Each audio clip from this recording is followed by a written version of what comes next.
Bom, então vamos... Agora já está gravando. Ok.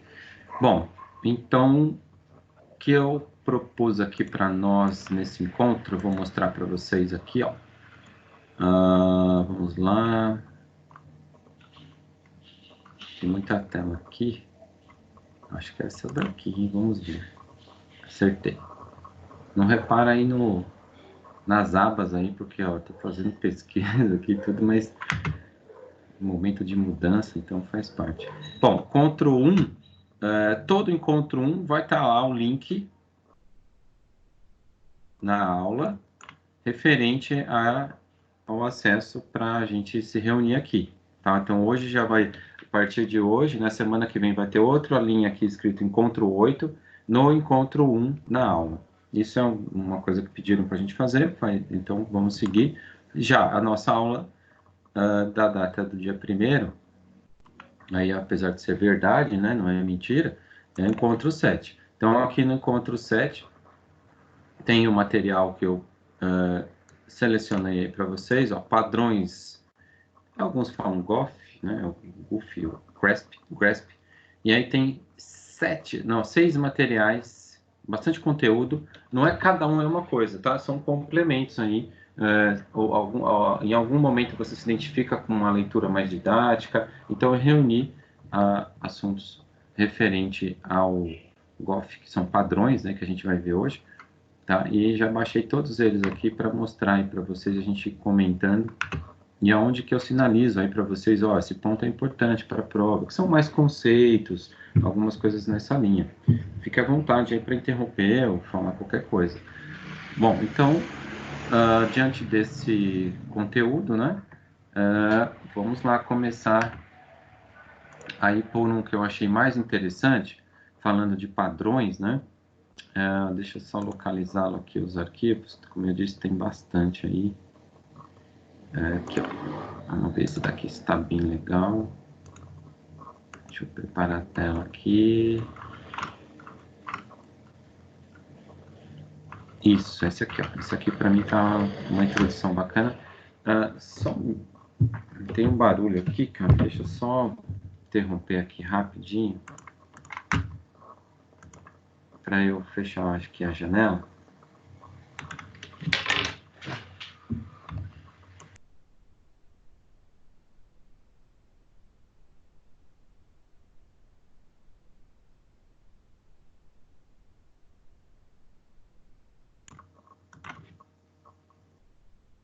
Havia me esquecido desse detalhe, senão eu perco a concentração aqui, e vocês também, né?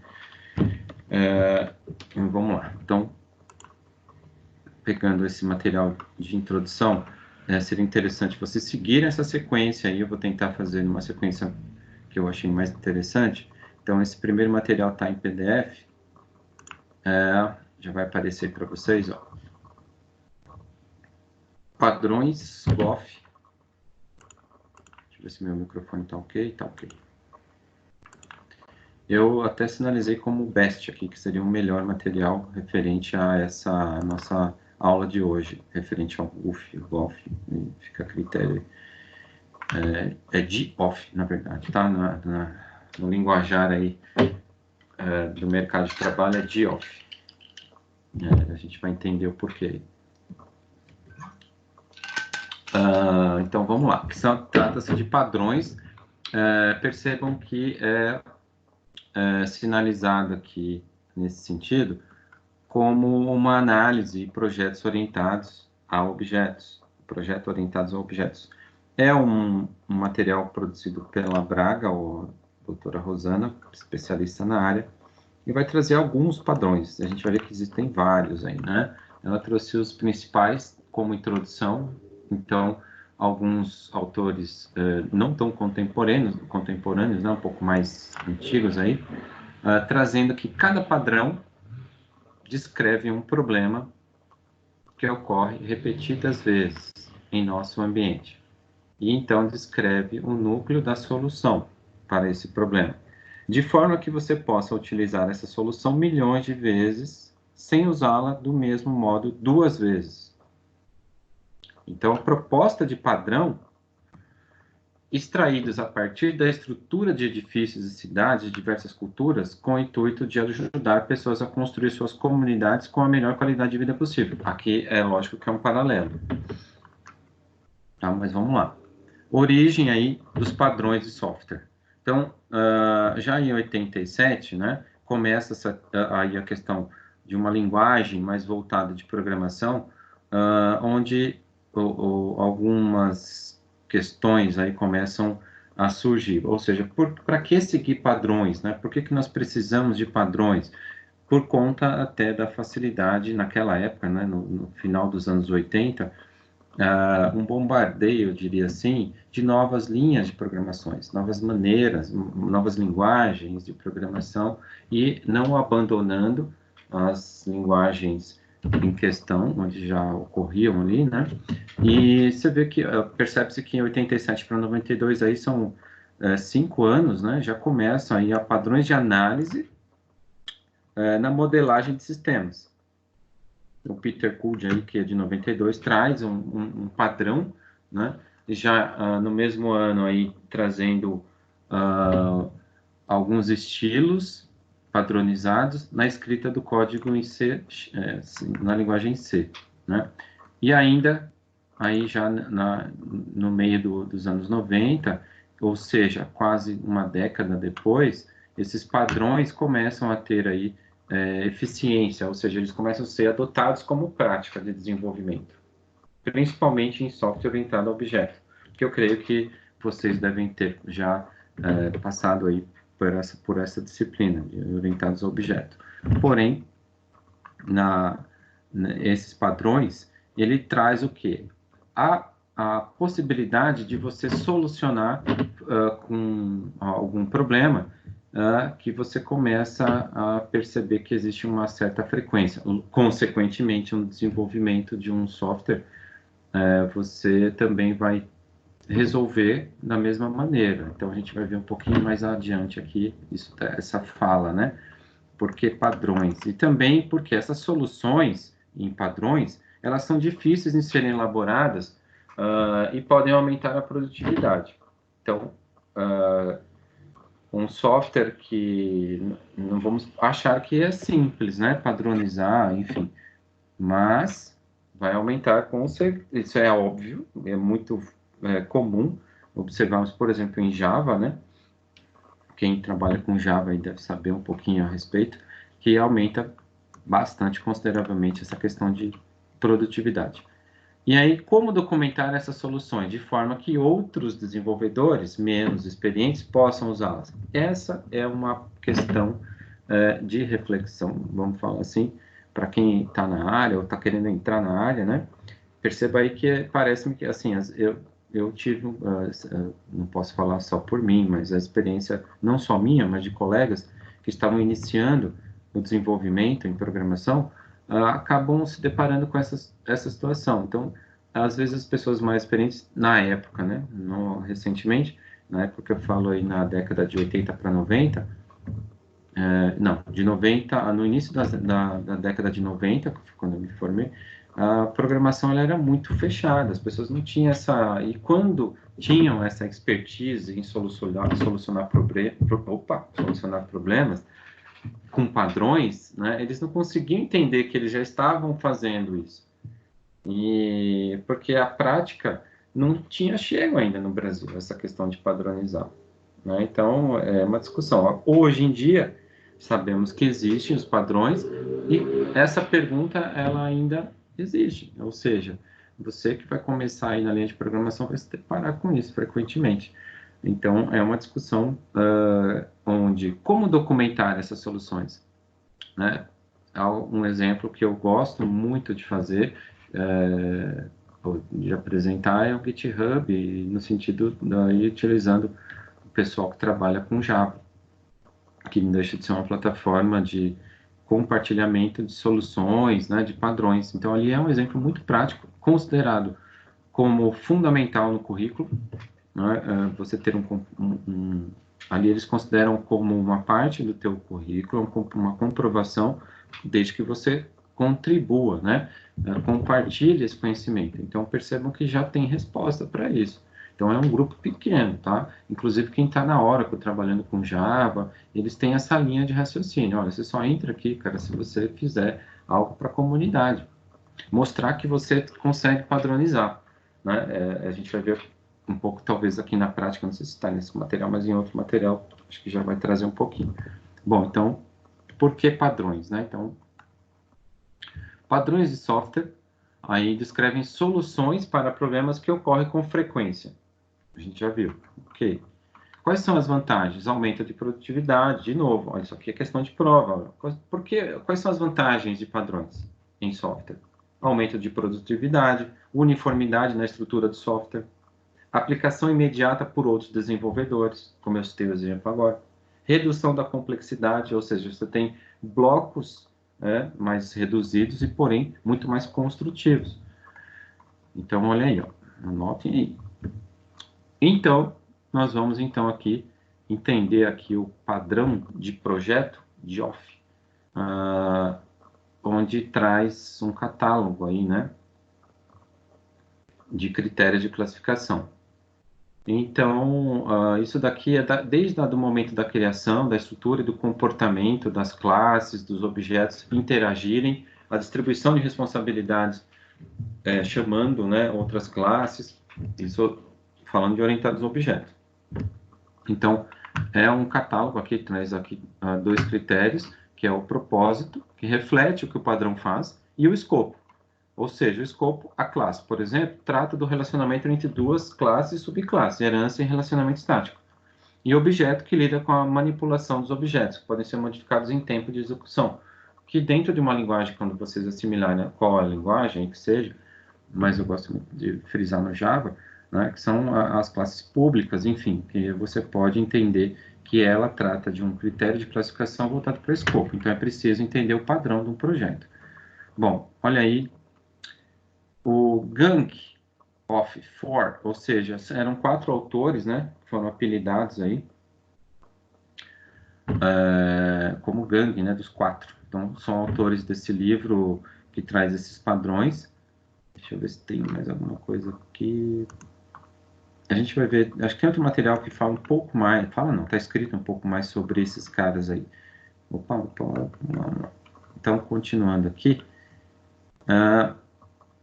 Para isso, né, essa proposta dessa gangue, né, vamos chamar assim, desse JOF, ela traz uma proposta como estratégia para a padronização de projeto, a criação, a estrutura e o comportamento. Na classe, método fábrica, aí você tem a estrutura, que é um adaptador. Opa! Vamos lá. Desculpa aí. E no comportamento, né, o interpretador, que aí você tem o método utilizado como gabarito. Isso tudo representa aí dentro do escopo, né? E já o objeto, ele já tem a fábrica, né, abstrata, o protótipo, enfim. E já na estrutural, ela traz aí como adaptador, ou procurador, ou fachada, enfim. E já no comportamental, ele trata como comando, cadeia de responsabilidade, utilizando aqui a questão de estado, estratégia, mediador. Então, vamos aqui retomar aqui que a gente vai entender um pouquinho mais aquele quadro mais adiante. Por questões de padrão, né, do projeto, o objeto unitário, que ele trata aqui, ó, objeto unitário, na criação, quando é necessário garantir que uma classe possua apenas uma instância, que fica disponível, por exemplo, aplicações cliente de alguma forma. Ou seja, o exemplo é uma base de dados compartilhada por vários usuários, mas apenas um objeto deve existir para informar o estado da base de dados em um dado momento. Não sei se ficou bem claro, mas às vezes é difícil a gente pegar a teoria, né? Já que essa disciplina não tem a prática, no sentido de pegar a programação a princípio, né? até daria, se nós tivéssemos talvez aí em laboratório, pegar alguns exemplos, mas de qualquer forma a gente vai ter que imaginar essa situação. Deixa eu ver quem está chegando aí. Ah, já está o Jorge aí. Boa noite, Jorge, Bruno. Boa noite. Opa, boa noite, Alex, tudo bem? Beleza? Eu só vou concluir aqui, eu já retomo o que eu estava comentando com o Thiago, tá? Aí a gente retoma aqui rapidinho. Bom, então o exemplo aí é a base de dados compartilhada por vários usuários. Então, Então, nós temos uma base de dados, o que significa que apenas um objeto deve existir para que ela se comporte ou saiba como trabalhar em um dado momento, né, para distribuir essa informação, etc. Então, aí é a aplicação de padrão unitário, né, objeto unitário. Ainda assim, ele traz aqui, ó, problema. Como garantir que uma classe possua apenas uma instância e que ela é facilmente acessível? Então, quais são as forças para esse problema? Uma variável global poderia ser uma forma de retornar um objeto acessível, embora isso não garanta que apenas uma instância seja criada. Então, há uma possibilidade, mas aí na programação é extenso, né, a discussão. Ele trata um exemplo aqui, né, de problema com forças, né? Ainda assim, a solução, fazer a própria classe responsável do controlar a criação de uma única instância e fornecer um meio para acrescentar ou acessar essa instância. Vou só arrumar aqui. Então, a classe objeto unitário define o método instância para acesso à instância única, que verifica se já existe a instância, criando-se se for necessário. Então, na verdade, é um método de classe, ela é estática, né, em C aqui, e Java também, né, ao invés do método do objeto. Então, a única forma de aplicação cliente acessar a instância única é por meio desse método. O construtor é privado e a instância das classes só poderão ser obtidas por meio da operação pública, que é a estática e getInstance, que é o comando, né? Então, percebam que quando a gente fala de padronizar, existe uma problemática. Como é que eu posso solucionar isso? Que em algum momento da linha de programação, você vai se deparar, possivelmente, com essa questão. E aí vem o padrão, né? Utilizando aqui o objeto unitário, que é o assunto, por objeto unitário. Então, você vai identificar, fala, pô, eu lembrei lá daquela, do Geoff, ou a gangue, né, dos 4, ou Gang of 4, pô, tem um esquema para eu trabalhar isso. E aí você vai fazendo isso na prática e torna-se um método para você, toda vez que for programar, sua linha de programação nunca mais vai ser a mesma, porque você vai começar a rever esses conceitos. E, lógico, com base na teoria. Aqui tem alguns exemplos, eu não vou entrar no mérito, no detalhe específico, tá? Mas ele trata aqui, ó, a gente vai perceber que aqui nós temos um diagrama, né, de um objeto unitário, ele coloca aqui as declarações e representando a fala anterior, né, que aí, ó, obter dados do objeto unitário. Operação do objeto unitário, que aqui a gente entende que é o nome da classe, e aqui são as suas funções, né, ou as suas, esqueci, fugiu o nome aqui, funções dentro dessa classe. E aqui, se instanciar, vai ser igual a nulo, né? Então, vai retornar. Então, é traduzindo essa fala, essa solução, entre aspas, que foi questionada num problema, utilizando uma possível, uma das possibilidades. Percebam que o negócio é meio complexo aí, quando você pega um pouco mais na teoria, né? Na prática, talvez você consiga até resolver mais rápido. Mas é bom entender que houve, como eu mostrei aqui um pouquinho da história, um estudo, né, já a partir do final dos anos 80, voltado para isso daí. Então, uma prática aí já, entre aspas, um pouco mais comum hoje em dia, né? Bom, e aí, outro exemplo aí de aplicação de padrões de projeto. Olha só. Problema. Ao iniciar uma aplicação, será necessário estabelecer uma conexão com a base de dados. para ter um canal de comunicação aberto durante a execução da aplicação, porque ela vai gravar, alterar, excluir. Em geral, isso é implementado por meio de uma classe conexão. Várias interfaces aí de BDRs podem existir. Fornecem o quê? Uma classe connection para esse fim. Não sei se vocês vão lembrar aí de alguma aula, ou enfim, que trabalharam com isso. Então, essa conexão deve posteriormente ser fechada no momento do término da aplicação. Ok. Então, ainda aqui, ó, a conexão com o banco de dados deve preferencialmente ser única, pois cada vez que um objeto for criado, uma nova conexão for criada. Inúmeros objetos existirão na memória, desnecessariamente. Ou seja, se você não pensar no desenvolvimento de um sistema dessa forma, ou não tiver essa experiência, você nunca vai descobrir, entre aspas, né, o que pode estar dando. Lógico que você vai descobrir no sentido um pouco mais demorado, mas o problema de acesso ou de conexão. Por quê? Porque você está utilizando, forçando a utilização desses acessos inúmeras vezes, cada vez que você vai, vamos dizer assim, utilizar, né, ou instanciar, enfim, um objeto, mesmo que ele seja unitário. Bom, assim, pode-se aplicar um padrão objeto unitário para garantir que cada aplicação, sendo executada, uma única conexão válida com o banco de dados aí existe. Ou seja, representando aqui já no diagrama, né? Ele traz aqui o objeto unitário, que é uma conexão única, ó, criar conexão e terminar. Então, tem aqui um ifzinho, que é anexo, né, para entender a linha de programação, para quem vai programar, observando o diagrama. Então, se a conexão for nula, não tiver conexão, ele vai criar e aí ele retorna até o momento de finalizar. E aí ele não vai ter aí o problema de ficar cada vez acrescentando dados aí para a memória.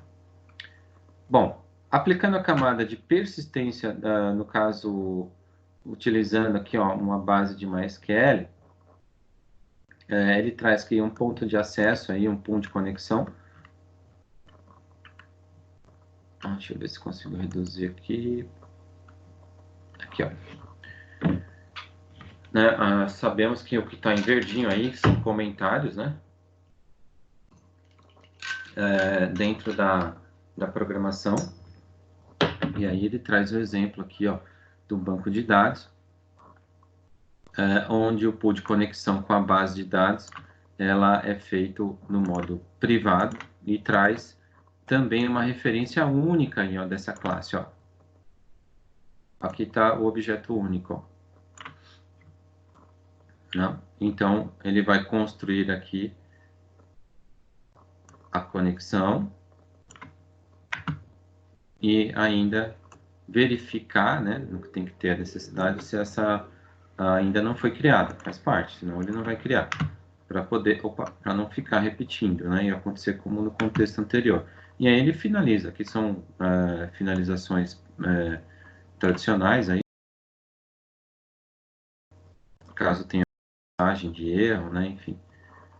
Então, percebam que quando a gente fala de padrões, né, ele trata de qual é a problemática e vem com uma solução. Percebam que essa solução vem por meio de um diagrama, a princípio. Por quê? Eu não sei qual a programação que pode ser utilizada ali, é orientada a objeto, mas qual é a linguagem. Então, a gente precisa atentar, no caso aí, quanto a isso, perdão. Bom, aí o outro é o iterator, né? Nós vimos o gang dos 4 ali, né? Aí nós vimos lá o anterior, que é o objeto único. Aí o padrão iterator, é outro tipo de padrão, que é a necessidade de percorrer agregados quaisquer em diversas ordens, sem conhecer sua representação. Ou seja, além de acessar elementos sem conhecer a estrutura interna do agregado, pode ser desejado percorrer de diferentes formas, sem poluir a interface com inúmeros métodos para que isso ocorra, né, mantendo o controle do percurso. Essa é a mais comum, no sentido de que as pessoas procuram muito isso, né, na linha de programação.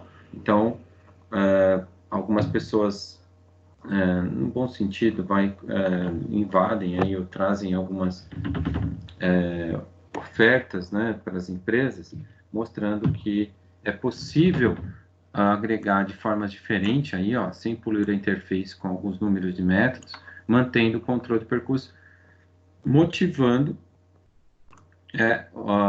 trazendo mais padronizada, mas percebam que há uma interação, né? Então, olha só, ele constrói classe abstrata e vai ter interface de comunicação com o cliente. Então, para cada agregado concreto, criar uma subclasse contendo implementação dos métodos necessários. Essa é a proposta do padrão Iterator. A aplicabilidade dele. Então, ele tem que ter acesso ao conteúdo de um objeto agregado sem expor a sua representação interna. Então, a gente vai ver na programação ali mais para frente. Então, ele pode apoiar aí diferentes trajetos dos objetos e também interface uniforme, que traz aí a interação polifórmica, né, nas estruturas de agregados. Então, olha só. Deixa eu ver aqui. Ok, aqui. Função. First, next, done e corrente, item. Ou seja, first, a responsabilidade do iterator. É acessar o primeiro elemento. A next, lógico que ele vai para o próximo, e aí o booleano que representa o fim e retorna o item referenciando no momento.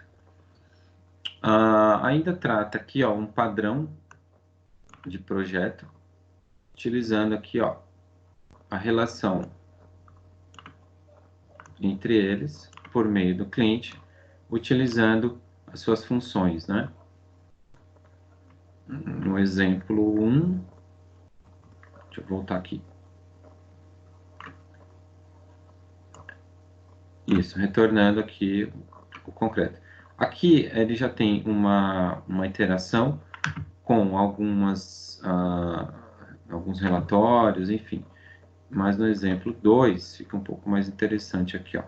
Então nós temos aqui a relação entre o iterator com uma lista que vai ser criada e ele vai gerando uma fila.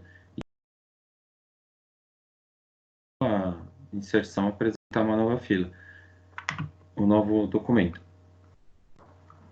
Iterator aí no Ava, né, no pacote Ava, ele vem com os métodos next, has, next, remove, ou seja, uma combinação entre eles que pode ser aí utilizado para facilitar a redundância, não vou falar redundância, de algumas linhas de programação, mas por isso que eu falei que ele é mais usado. Ele é um pouco mais complexo.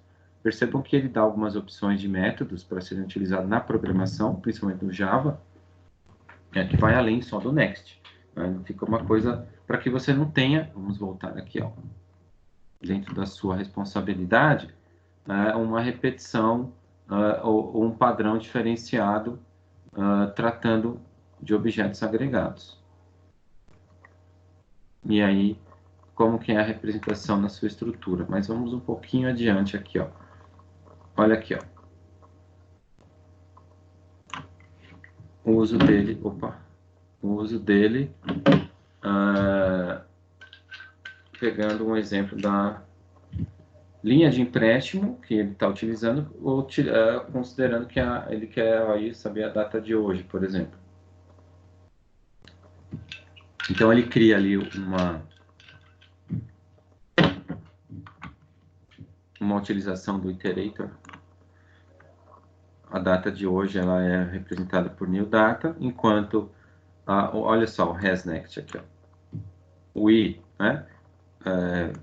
Representar aqui o hasNext, que o i é o iterator em questão de linhas, e ele vai fazer com que essa linha seja copiada exatamente quando for igual o código, né? Se for igual aqui, ó, ele vai fazer a atualização e trazer a data de hoje.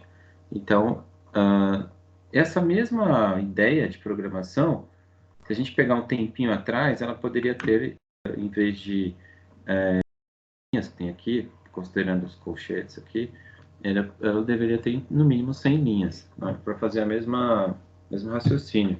E isso vai se reduzindo por conta dos padrões, né? Aí vem o próximo, que é o state, que um objeto altere o comportamento de acordo com a mudança interna do estado, ou seja, dá a impressão que o objeto mudou de classe, dá a impressão. O propósito é fazer com que esse objeto comporte de uma forma determinada por seu estado. Então, ele agrega aí o objeto estado e delega o comportamento. Bom, eu vou dar uma avançada aqui no state, porque vocês vão ver que tem mais padrões para a gente discutir, mas eu volto... Não, depois eu volto lá, vou retomar aqui. Eu gostaria de mostrar para vocês um pouco mais, acho que até aqui, esse conceito até do state aqui ainda dá para a gente observar que são utilizados aí como um dos principais padrões, né? E tem o observador, que ele define a dependência de um para muitos, que é a cardinalidade entre objetos. De forma que quando o objeto muda de estado, todos os dependentes são notificados e atualizados automaticamente. Então, o padrão observador, vamos ver aqui, ó. Né, um exemplo é se eu alterar aqui, ó, fizer alguma alteração, então todos os outros observadores, entre aspas, vão automaticamente alterar. Então, para isso existe a sua estrutura, como exemplo aqui do observer, outro exemplo de representação, e como funciona, né? Como que ele tem uma aplicação aqui, ó, de um cliente. Então, toda a questão da programação fica em torno do que o próprio diagrama está tentando representar aqui. Bom, ainda assim, o padrão de objeto estrutural, ele traz suas motivações, também é fundamental aqui, porque ele põe em ordem, né? Ele traz os comportamentos dentro da sua estrutura.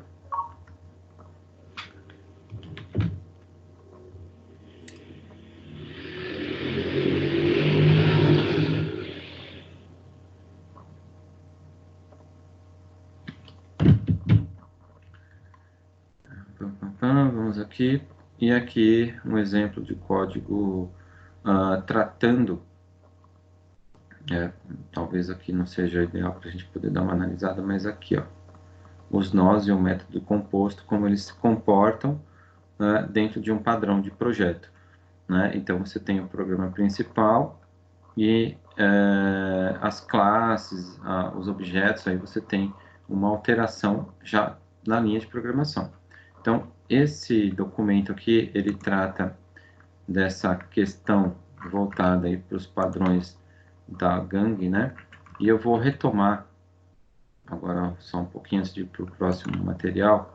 Estava comentando com o Thiago aqui que esse aqui é o próximo material.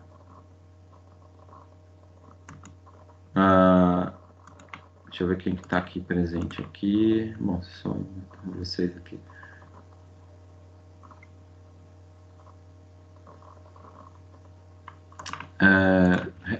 Pode falar, quem vai falar pode falar.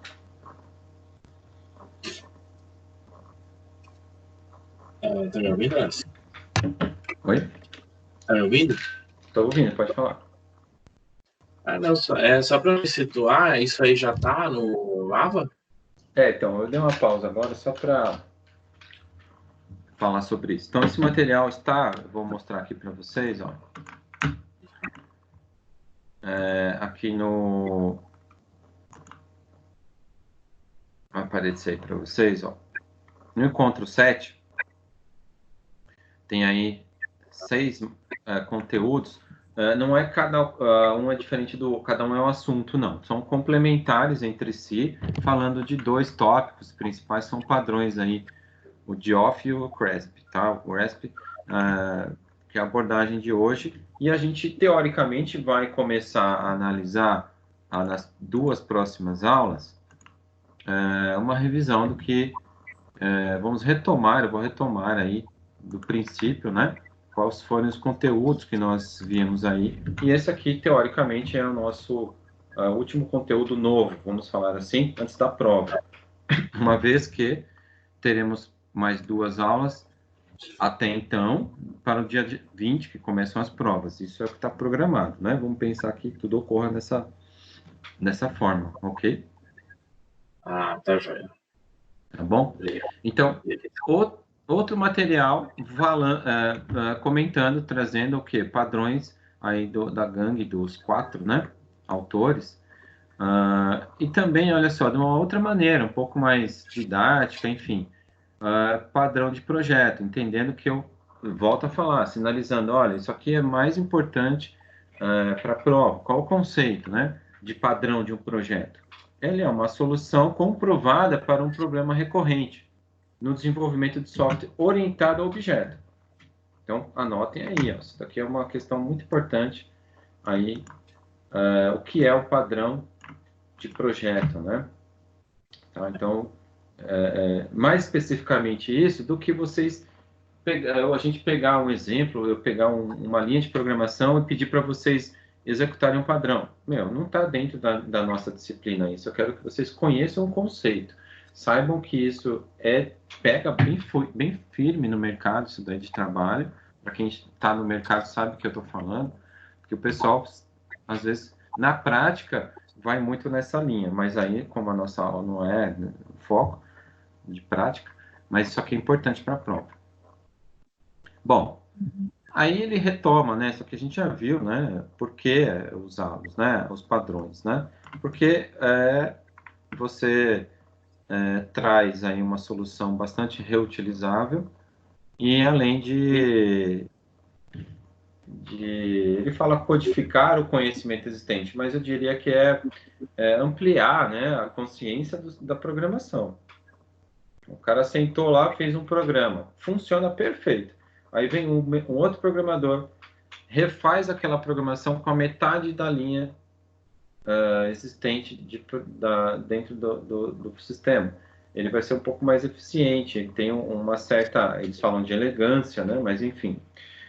Então ele codificou esse conhecimento já existente. Então também é o porquê da gente utilizar e pode ser reaplicado em outros contextos. Quer dizer, tudo aquilo que eu fiz ali, refiz, adequei, né, usando padronizando, eu posso aplicar futuramente em outros segmentos de desenvolvimento.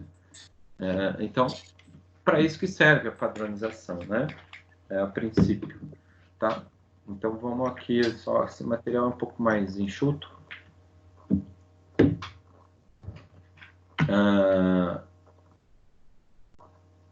Aqui ainda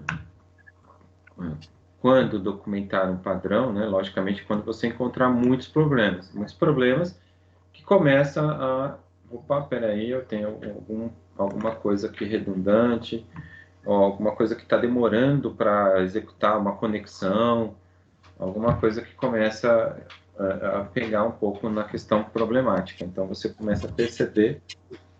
E deixa eu só abrir um pouco aqui, cara, o vídeo, só um minuto. Eu fechei, mas precisa abrir. Peraí.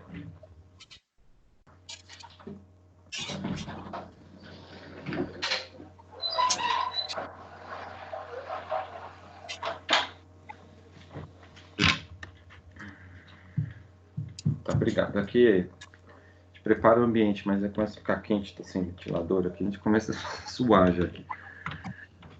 De qualquer forma, se eu aumentar o barulho aqui, eu dou outro jeito.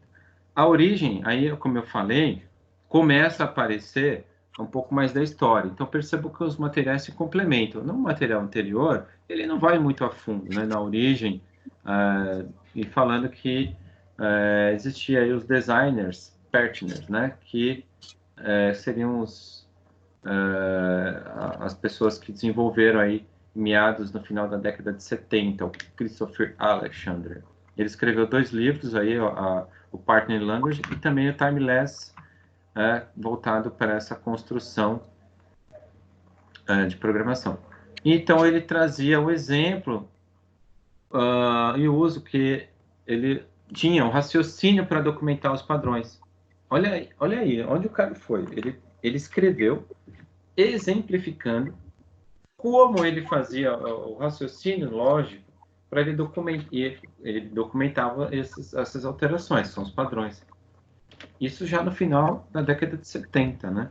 Então, como eu falei, o movimento forte mesmo começa no final da década de 80, com algumas outras linguagens aparecendo.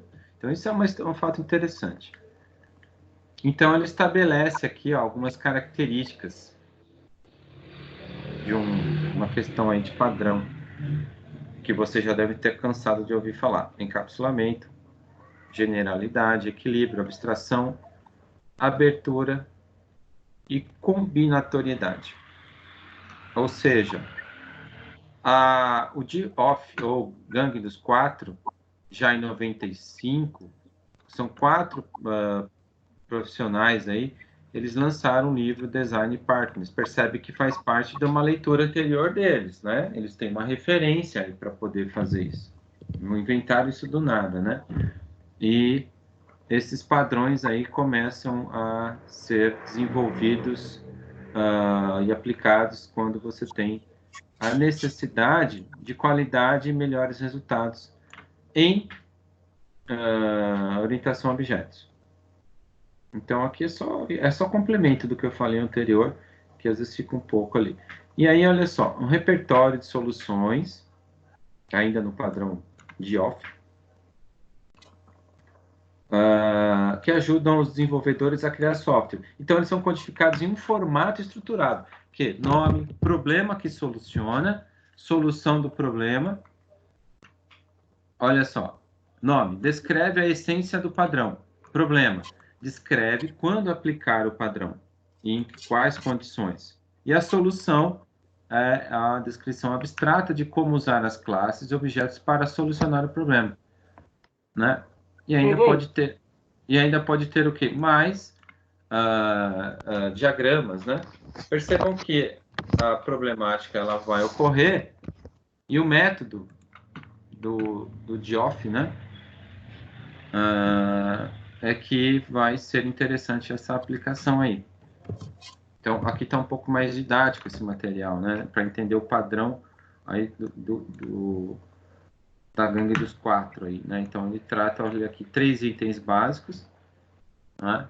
E ainda pode ocorrer aí alguns detalhes. Então, a gente vai entender aqui que, além de um catálogo definido em 3 seções, criação estrutural e comportamental, ele trata, como a gente viu naquele anterior, ó,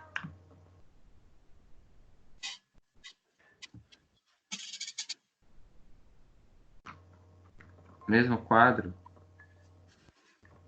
utilizando os padrões de criação. Os estruturais, olha aí, o adapter, o composite, que é constituído por uma composição de objetos similares, o observer, o state, tem vários, né? Se eu não me engano, são 20 e poucos aí. A gente viu alguns mais usados, mais específicos, né? O iterator. E aqui está a explicação de cada um, né? Mais amplo, né?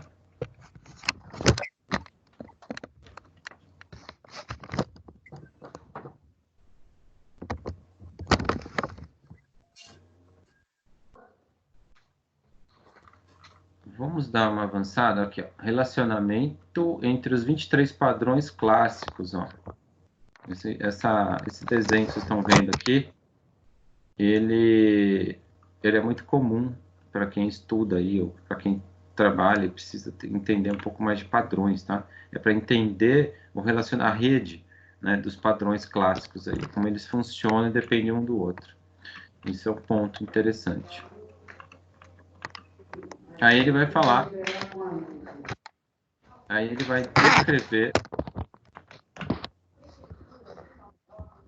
descrever um por um, né? Adapter, um exemplo aqui, ó, problema, né? Problema-solução. Então, olha só, aqui é um problema, onde tem cliente, e aí você tem a classe existente, que é o método de utilização, e ele trata aqui, ó, um voo de operação, o método esperado. Ok, solução, olha como você tem um adapter aqui, ó, o método esperado, ou seja, Em vez de você tratar dessa maneira, isso na solução representado por um diagrama, né? E qual é a proposta? Aí, olha, representando aqui embaixo, ó, como o adapter, ele traz uma solução para um possível problema. Ainda assim, utilizando a herança múltipla, né? Que eu acho que creio que vocês devem ter tido aí na disciplina de orientados ao objeto 2, 1. Então, esse material é interessante nessa questão de complemento, mas não é o foco a gente detalhar essas questões aqui entrando na linha ou especificamente na programação, que não é o que eu vou exigir aí de vocês. Volto a falar, é um conceito, mas ainda assim é um material muito interessante que ele traz aqui já voltado no Java, né? Como é que ficaria aí os padrões diante de alguns problemas? Aí a gente consegue visualizar, né? Olha aqui, outra aqui, ó.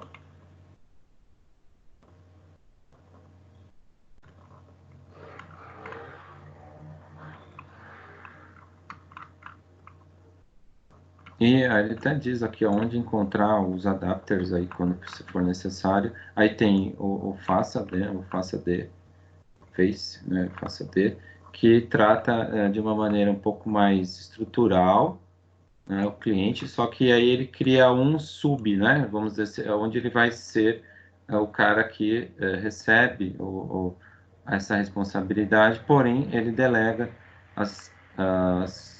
em vez de ficar estruturado assim, ó, um sistema, aqui eu tenho uma sobrecarga, então eu crio aqui um elemento, né, uma estrutura para poder distribuir. Olha aqui ó, como fica interessante, ó. Então você tem uma aplicação que são as operações de registro, de compra, no banco de dados, registrar, comprar. Então eu tenho o faça onde ele distribui, no caso aqui, ó, quando o carrinho lá do site tiver produtos, aqui são os dados do cliente, ou seja, é um exemplo na programação aqui aplicável para isso. Então, como eu falei, não é muito o propósito a gente discutir aqui esse padrão. Mas tem vários, tem o Compose, que a gente já viu um pouquinho atrás, o Bridge, que é a ponte, né, que faz aí, precisa ter um drive instalado. Então, são soluções que, como usar, né, percebam que tem muita opção de padrão. Importante, como eu falei, para a questão de prova, aquele assunto lá atrás, lá que eu sinalizei para vocês. Isso é interessante para vocês guardarem com uma cartilha, de repente precisar, esse conceito, já tem isso à mão, para entender aonde deve ser usado, o diagrama de sequência aqui, ó.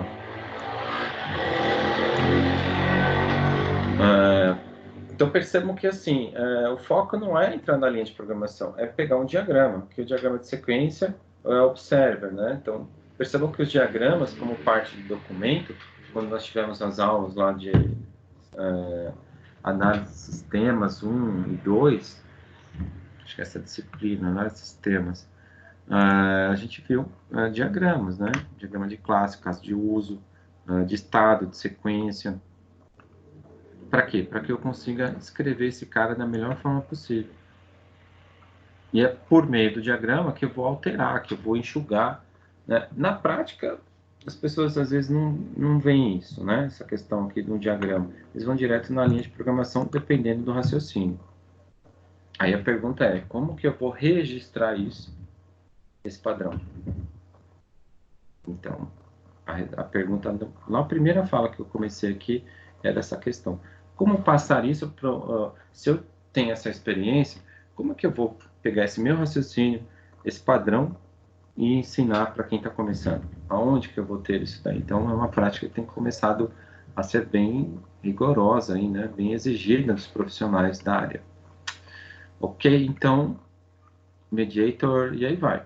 Então, esse conteúdo todo vai citar os 23, se eu não me engano, 15, 16 padrões existentes. Então, aqui é mais completo, mas ele dá uma volta bem legal no início, ali na estrutura, no início dos padrões, né?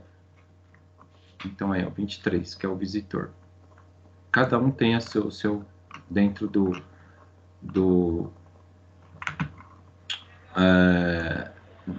da gangue dos 4 que definiram, né? Cada um desses tem a sua especificidade dentro de uma linha de programação. Então, é um conteúdo pesado, né? Só quero que vocês entendam que o que é importante ali eu estou sinalizando, ó, eu estou ampliando um pouco o conceito, mas a explicação, enfim, mas o conceito aí é mais voltado para essas questões de entender o porquê que ele é necessário, e não a cada uma daquelas 23, falar sobre uma e tal, que aí já é uma exigência um pouco mais adiante, né? Seria um outro contexto. Aí somando a uma aula de programação em Java orientada a objeto e tal, em 2, por exemplo. Bom, estou vendo que nós temos aqui presente do Bruno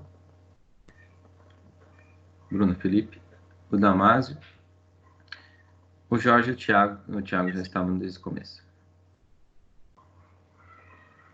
Beleza? No grupo da sala. Oi? Mandei o link lá no grupo da sala dessa reunião. Essa aula? Isso. Ela está sendo gravada e eu vou colocar na pós-aula do encontro 7. Vai ficar disponível lá para o pessoal assistir. Ah, tá. Tá? E nas próximas 2 aulas eu vou pegar todo o conteúdo, sinalizando ali, vou fazer uma revisão sobre a nossa disciplina. Tá bom? Certo. Então, esse aqui é um conteúdo que eu trouxe para vocês aí, vamos dizer assim, dentro do plano, tá dentro da ementa nossa aí, mas o conceito, tá? Então, eu falei até agora só dos padrões voltado para o Gangue dos 4, apresentando 2 materiais. Ainda nós temos padrão de arquitetura. Vamos dar uma navegada aqui no padrão de arquitetura. Professor, Pode falar. só uma sugestão, não sei se você estava prevendo, você vai fazer alguma aula, resumo aí mais ou menos para a gente estudar para a prova? Porque cada vez que a gente vai voltar às aulas, em cima da prova. Então, eu não sei se você, não sei se eu vou responder a tua pergunta, tá? Mas de qualquer forma é o seguinte, o que eu estava dizendo é que as próximas 2 aulas, semana que vem, na próxima, eu vou fazer uma revisão, sinalizando o conteúdo de prova, tá? Ah, beleza, então. Tá bom? Eu demorei um pouco para chegar na aula, peço desculpa aí. Não tem problema, fica tranquilo. Beleza, Damásio. Então, deixa eu fechar esses conteúdos aqui para ficar com muita coisa aberta aqui.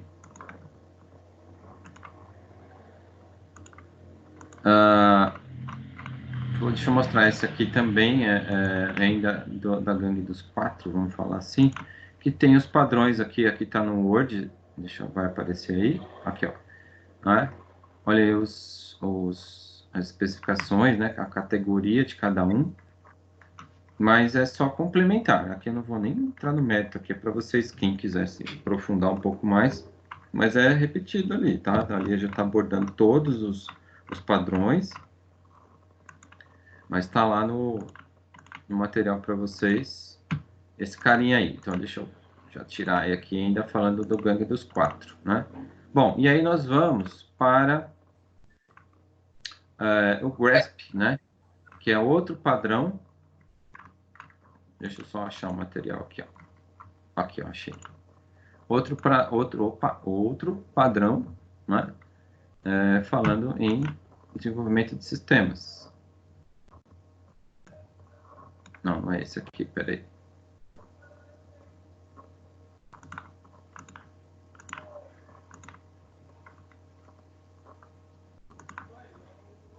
Esse aqui, ó, vai aparecer aí para vocês. Tá no material do Word. Que é um padrão para atribuir responsabilidades, ou seja, um sistema orientado a objeto, Logicamente, ele é composto por objetos que tem aí a troca de mensagens, que é o contexto de um objeto. Então, como distribuir essas responsabilidades entre as classes, né?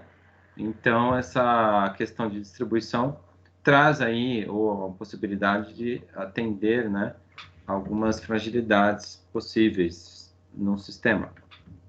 E para isso tem alguns padrões aí. O GRASP é o General Responsibility Assignment Software Partners, que são padrões mais usuais aí. A gente vai ver que é um pouquinho diferente da gangue dos 4, né? Então, ele utiliza princípios de um bom projeto. O que mais? Traz as suas responsabilidades, olha só.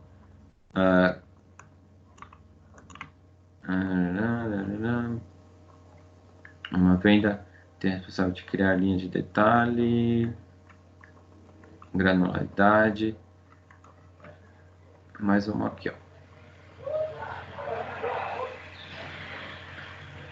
Percebam que é também voltado para um diagrama, só que é o diagrama de interação, trazendo as responsabilidades. Ele estava citando ali em cima que uma venda tem a responsabilidade de criar linhas de detalhes da venda, que é o objeto, a classe venda, né?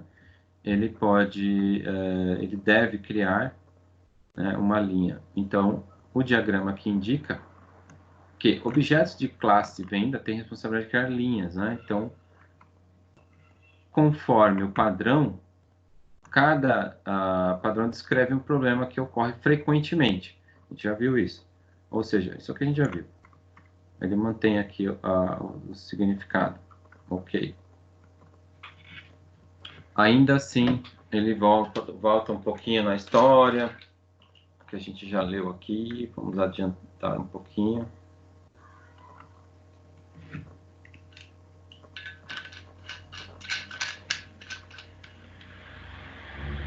Tá bem para frente, tá? Aqui é o artigo aqui, ele vai ele vai falar de novo aqui aqui, ó. Padrões GRASP. Então ele traz Expert Creator, Low Coupling ou High Cohesion e o Controller, né? O Expert. Quais são os princípios fundamentais, né, ou mais importantes para atribuir responsabilidades? Exemplo, no estudo de caso, alguma classe precisa saber o total de uma venda.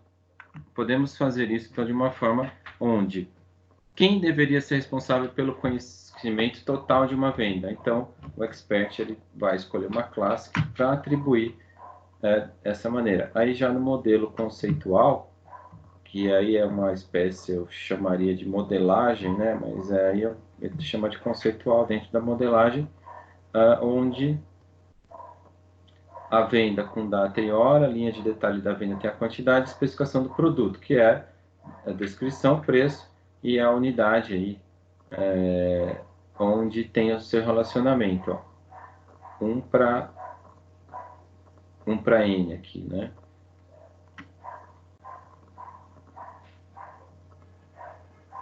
Então, olha só, qual é a informação necessária? Precisamos conhecer todas as linhas de detalhe da venda. Qual é o Information Expert, voltado para o GRASP, né? É a classe venda. Ok?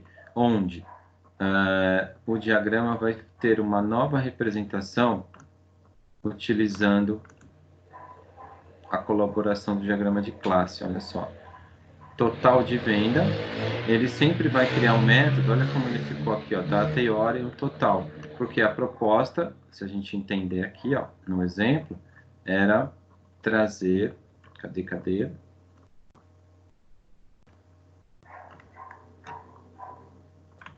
Uma responsabilidade, né? Então, de quem é a responsabilidade para ter o total de uma venda? Ó? Aqui está a proposta. Dentro do objeto, dentro da sua classe, né? Logicamente é a venda. Então, a gente entende que no diagrama, a venda, ela vai ter aqui, ó, um novo método, atribuindo o total que tem a sua fórmula aí, né? Então, é uma maneira de entender via diagrama, né? Dentro da sua questão ainda ele vai ter subtotal, em outra na linha de detalhe de venda, entendendo que essa problemática aqui ela traz do modo expert, né? Isso no diagrama. Então vamos lá. Avançando um pouco aqui, ó.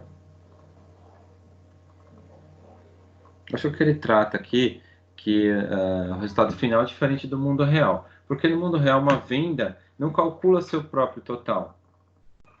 Então, olha que interessante. A gente entende que programação orientada a objeto, ela é com foco na observação do mundo real. Você traz essa observação para a linha de programação, e aí você usa padrões, onde teoricamente, está aqui na teoria e na prática, o resultado final é diferente do mundo real. Por quê? Um exemplo aqui, o mundo real, por exemplo, não é a venda não calcula o próprio total. Não é isso? Então, isso seria feito por uma pessoa, se não houvesse software. Mas no mundo do software, não queremos atribuir essa responsabilidade ao caixa ou ao TPDV. Ou seja, então no mundo do software, coisas inertas ou até conceitos como uma venda podem ter responsabilidades. É isso que ele traz aí o método GRASP, né? Que ele traz responsabilidades, que a gente pegar o significado e tal, para algumas classes, alguns métodos que precisam ser criados. Também é muito usado isso daí atualmente, como proposta de melhoria ou agilidade, redução de programação na linha de programação. Então, esse exemplo aqui ele é bem feliz, né, trazer aí essa questão. Logicamente que pode ter algumas consequências, enfim, mas nada como trabalhar aí algumas coisas de uma maneira, não vou falar inédita, mas contribuindo com o conhecimento. Bom, o próximo que ele traz é o Creator, né? Quem deve criar novas instâncias também é muito. Isso aqui o GRASP, eu diria que ele é o mais comum, tá? Dentro da linha aí de programação. Quem é a responsabilidade? Quem deve criar novas instâncias de uma classe?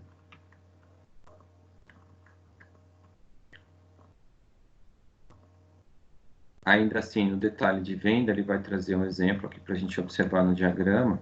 Quem deve criar uma nova instância, né? Então, um bom candidato aí para chegar aí à criação da nova instância, né? Olha só, aqui o novo método, e o create quantidade, ó. Então, são exemplos práticos, mas porém o low, que também minimiza dependências e maximiza o reuso, né? Então é o acoplamento, né? O baixo acoplamento que a gente chama aí na programação, fraco acoplamento. Deixa eu ver um exemplo aqui, ó.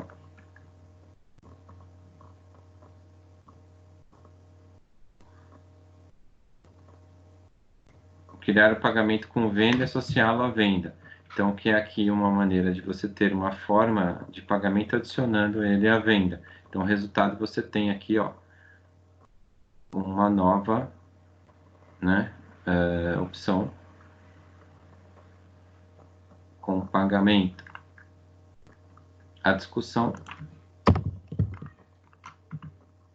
que são os princípios aí da orientada a objeto,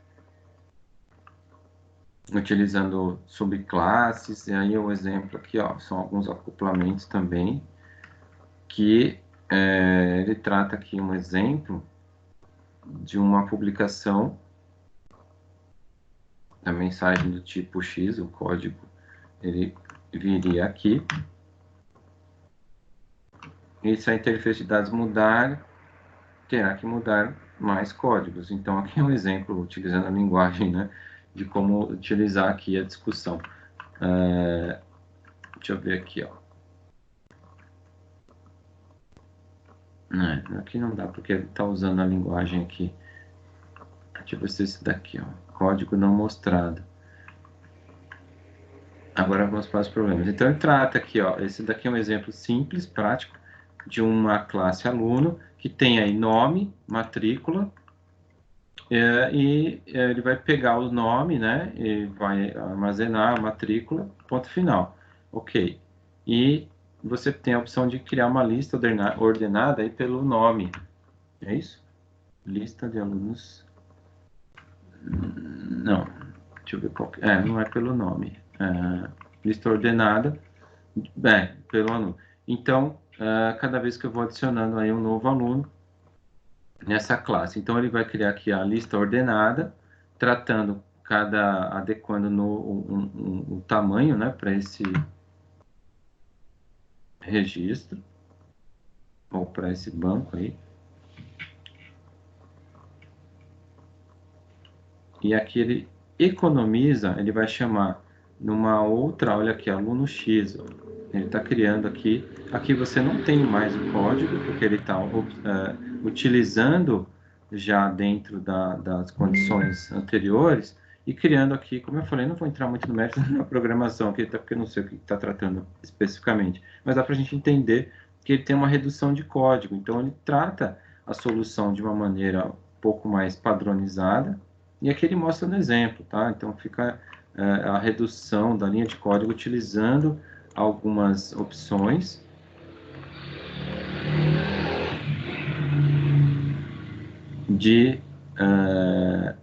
Aqui no caso desaclopou, aqui está as soluções aqui em C também, o classe lâmpada, aí ele tem aqui uma classe on, que é igual a 0, aqui ele seta aqui no valor, se o valor for igual a on, a lâmpada, né, liga, se não, a lâmpada desliga, se não, ela pode piscar. Então, olha aqui como é que você tem uma solução para decompor a operação em múltiplas operações primitivas. Classe lâmpada, ó, public void on, liga, off, desliga, void pisca. Acabou, ponto final. Então, agora você imagina isso de um tamanho um pouco mais astronômico, né? De umas possibilidades. Então, aqui é um exemplo bem simples, até difícil, mas é um exemplo bem pequeno, né? E por aí vai, tá? Então ele vai um pouco mais a fundo, trazendo, olha aqui o de alto acoplamento, né?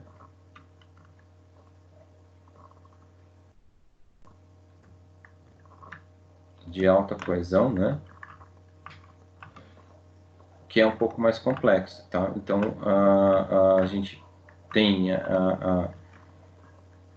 a necessidade de entender a programação e ver aí aonde que você vai fazer o tratamento para não ficar colocando, por exemplo, no do while, por exemplo, maneiras repetidas ali de você utilizar numa outra classe. Então, essa classe pode ser pública e você pode aproveitar uma instância de outra classe.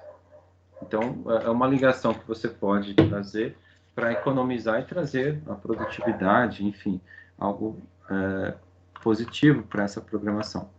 E aí ele vai aqui um pouco mais adiante, que são exemplos desse padrão. O controller traz a discussão sobre isso. Olha aqui um caso de uso. Que legal esse caso de uso aqui, representando associado com a tela. É raro a gente ver isso daqui. Mas é isso aí. Então esse material ele é bem mais específico, aí, como exemplos, né, detalhados aí dentro da programação, tratando do GRASP. E para finalizar, lembrando que agora são 8h32, nós temos algumas opções aí. Ou a gente dá um intervalinho, ou a gente segue e reduz um pouco a aula, né, lá na frente. Ou a gente faz um intervalo menor, 5 minutinhos, e retoma e aí termina um pouco antes também. Mas a gente define daqui a pouco. Deixa eu já finalizar, não é extenso esse próximo material, tá? Aqui um print de tela que eu peguei aqui para ficar um pouco mais interessante. Olha aí, ó, General Responsibility Assignment Software Partners, ou seja, GRASP. De onde que vem o nome do padrão, né? Conjunto de princípios fundamentais para a modelagem de objetos. Item importante para a prova. Isso sim, né? Aí eu falo, ó, pessoal, gostaria que vocês trouxessem aí qual é o entendimento do GRASP para vocês como padrão. Então, é um conjunto de princípios fundamentais para a modelagem de objetos e atribuição de responsabilidades de forma de padrões. Ponto final. É o que a gente estava tentando ver agora aqui. Então, você vê que ele é feito por meio de atribuições, mas modelando os objetos por meio da UML, né? Não ficou claro ali, mas é a UML que é utilizado, com diagrama de classe, de sequência, mas o GRASP tem essa definição, né? Notem aí, tá? Essa telinha aqui é bem importante aí para vocês. E aí ele é determinado como padrão de problema e solução. Eu diria que a maioria né? Mas, de qualquer forma, como calcular o total da venda? A gente já viu isso.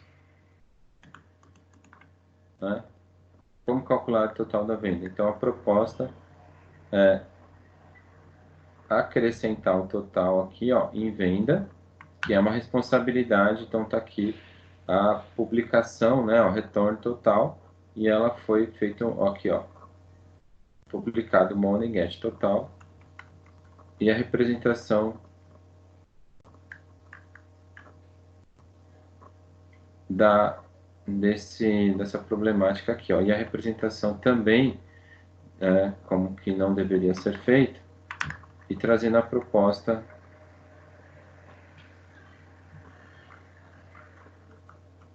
para essa solução, que a gente viu anteriormente lá. Ele joga aqui na venda, né, o get total, e põe no diagrama. E, logicamente, ele vai fazer o teste na programação.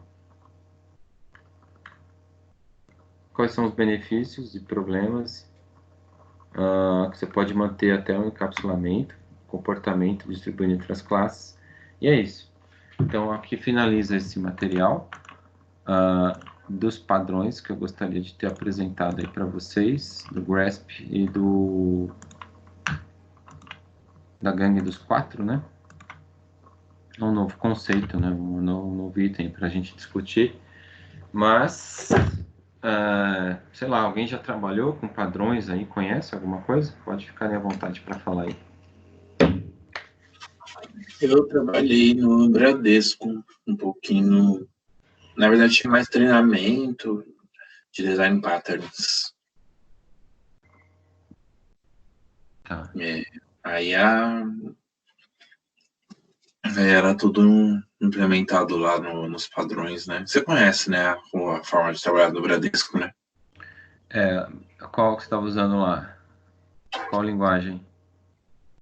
Eu não programava diretamente, eu às vezes abria umas JCLs lá para alterar um pouquinho os jobs, essas coisas, aí de vez em quando eu olhava COBOL.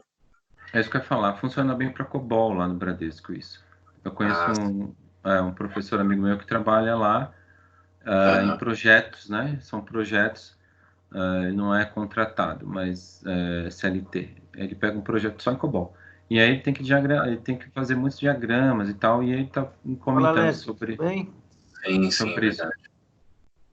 Mas legal. Fala diagrama, bastante. Fala, Paulo. Opa, tranquilo? Tudo bem, e você? Tudo em paz, meu amigo. Tá bom. Então, estávamos aqui concluindo, né? Acho que você chegou agora. Eu deixei aberto aqui para alguém comentar se alguém conhece padrões, já ouviu falar, e aí o Bruno, né, que estava falando.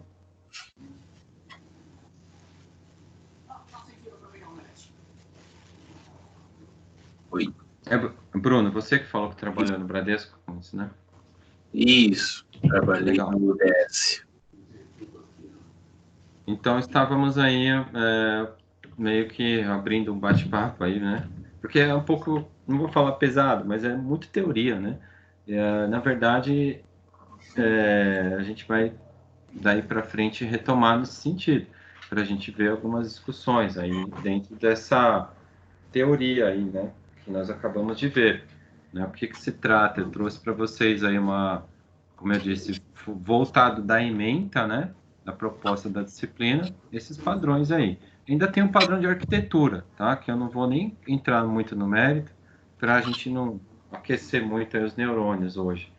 De qualquer forma, o combinado seria que ou a gente adota um critério para fazer 10 minutinhos de intervalo, que eu acho que não é muito viável, tá? 5 minutos eu acho mais interessante, né? Para ir no banheiro, tomar uma água e tal, esticar um pouco a perna aí, porque a gente está aqui desde as 7 horas, só para a gente retomar aí com outro fôlego, tá? E aí a gente entra em algumas outras discussões, pode ser? Pode. Pode ser. Vocês aceitam aí 5 minutinhos? Não, tranquilo. Então agora ser. são 8, vou arredondar para 8h40, então 8h45. Vou deixar tudo ligado aqui, tá? Só vou desligar a câmera e o microfone, tá bem? Não, ok, tranquilo. Então tá, 5 minutinhos, a gente já volta aqui. Tá Até daqui a pouco, então. Vou carregar a água aqui.